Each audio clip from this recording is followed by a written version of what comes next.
Para um historiador, o passado deveria ser um lugar seguro, um conjunto de fatos e datas que se analisa à distância. Era isso que eu pensava. A decisão de pegar o Serra Verde Express, uma antiga locomotiva a vapor que faz o passeio turístico pela Serra do Mar, no Paraná, foi puramente profissional. Um pequeno luxo a caminho de uma conferência em Morretes. O vagão de madeira polida cheirava a carvão e a um tempo que já se foi. Os passageiros eram uma mistura de turistas tirando fotos e alguns moradores locais, incluindo uma senhora de cabelos brancos e um olhar muito sério que se sentou no banco à minha frente. O trem partiu com um apito longo e triste, mergulhando na mata verde e densa.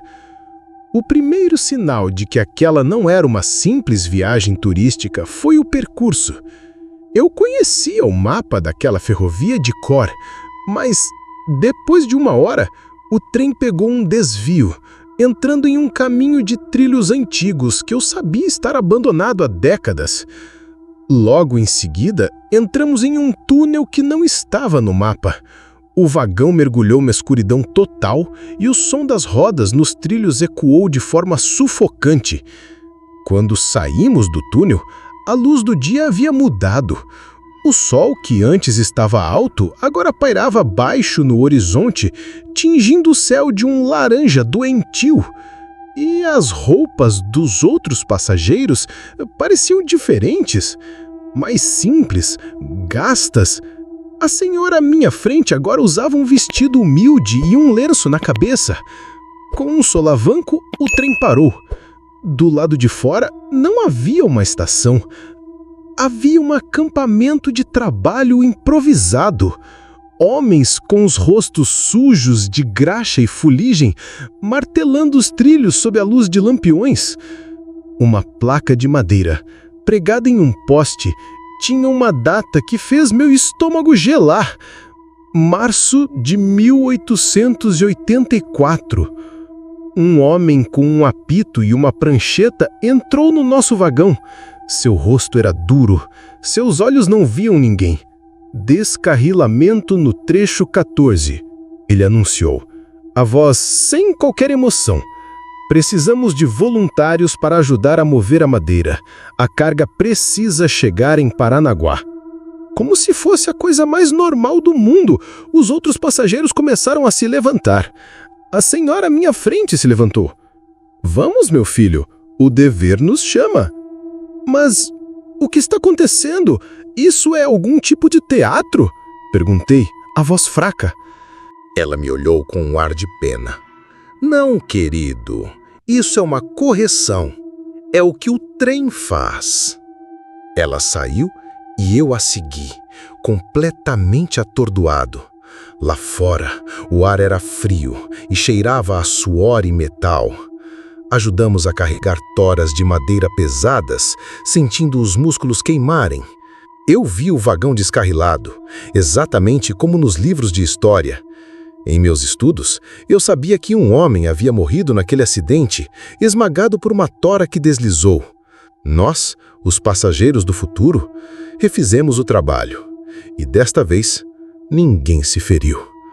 Quando a tarefa terminou, o homem do apito nos mandou de volta. Assim que o último de nós entrou, o trem apitou e partiu, mergulhando em outro túnel escuro. Quando saímos, estávamos de volta ao nosso tempo. O sol estava alto de novo e as roupas de todos eram modernas. A senhora à minha frente sorria. Viu? Nós consertamos. Consertamos o quê? Perguntei, o pânico começando a tomar conta de mim. A história, ela respondeu, simplesmente. Este não é um trem turístico, meu jovem. É o trem expiatório. Ele viaja pela linha do tempo desta ferrovia. E em cada parada, nós pagamos a dívida. Corrigimos os erros do passado. Eu estava vivendo o sonho e o pesadelo de qualquer historiador. Eu não estava apenas lendo sobre o passado. Eu estava o reescrevendo. A viagem continuou. Atravessamos outro túnel e emergimos em 1927. Desta vez, tivemos que ajudar a apagar um incêndio que começou em um dos vagões de carga. Nos livros de história, aquele incêndio havia se espalhado e matado 3 trabalhadores. Desta vez, nós o contivemos a tempo. Atravessamos outro túnel e estávamos em 1954. Um assalto ao trem. Tivemos que nos esconder enquanto versões fantasmagóricas de ladrões e policiais trocavam tiros pelo corredor. Um dos turistas ao meu lado não se escondeu rápido o suficiente. Um tiro fantasma o atingiu. Ele não sangrou, mas seu corpo ficou translúcido, e quando o trem partiu, ele ficou para trás. Na plataforma daquela época, um novo fantasma para assombrar aquela parada. Eu entendi a regra terrível daquela viagem. Nós não éramos passageiros, éramos ferramentas, instrumentos descartáveis para consertar a história. E se falhássemos, se morrêssemos no passado, nos tornávamos parte daquela tragédia para sempre. A cada túnel, a cada correção, eu me sentia mais fraco, mais esgotado. A história estava literalmente sugando a vida de mim. Eu não queria mais ser um herói. Eu só queria descer daquele trem. Na última parada, emergemos no ano mais temido da história da ferrovia. 1949. O ano do grande deslizamento.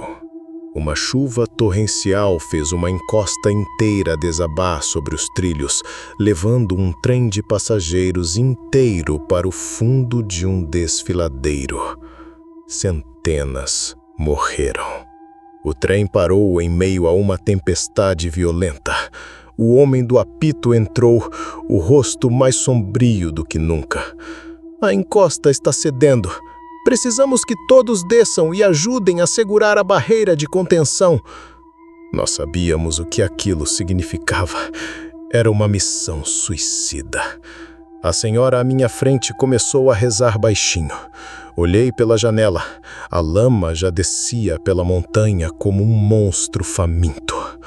Eu não vou, eu disse, a voz firme pela primeira vez. Não vou morrer por um erro do passado. O homem do apito se virou para mim. Seus olhos estavam vazios.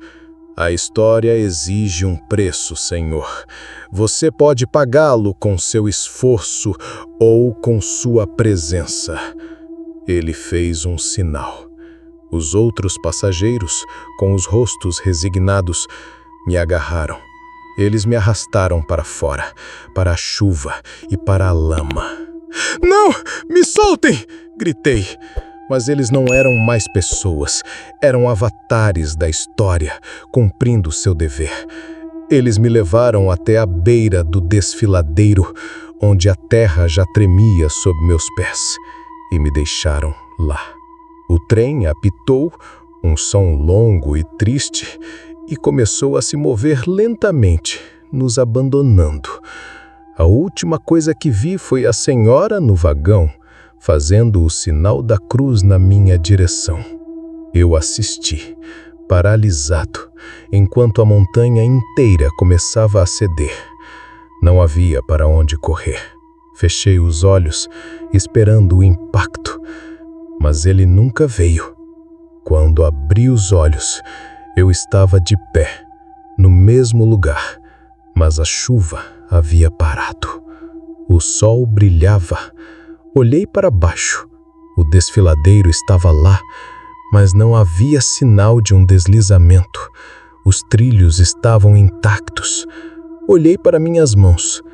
Elas eram transparentes. Eu era um fantasma.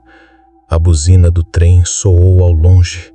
Olhei para os trilhos e o vi se aproximando.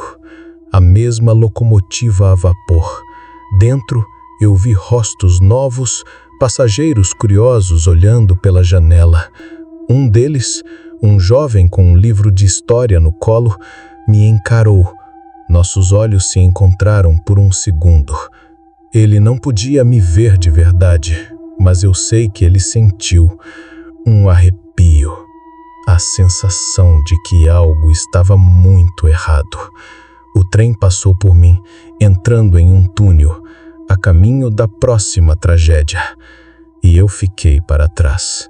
Um novo fantasma na Serra do Mar, uma nova história a ser corrigida, um novo aviso silencioso para os próximos passageiros do trem expiatório.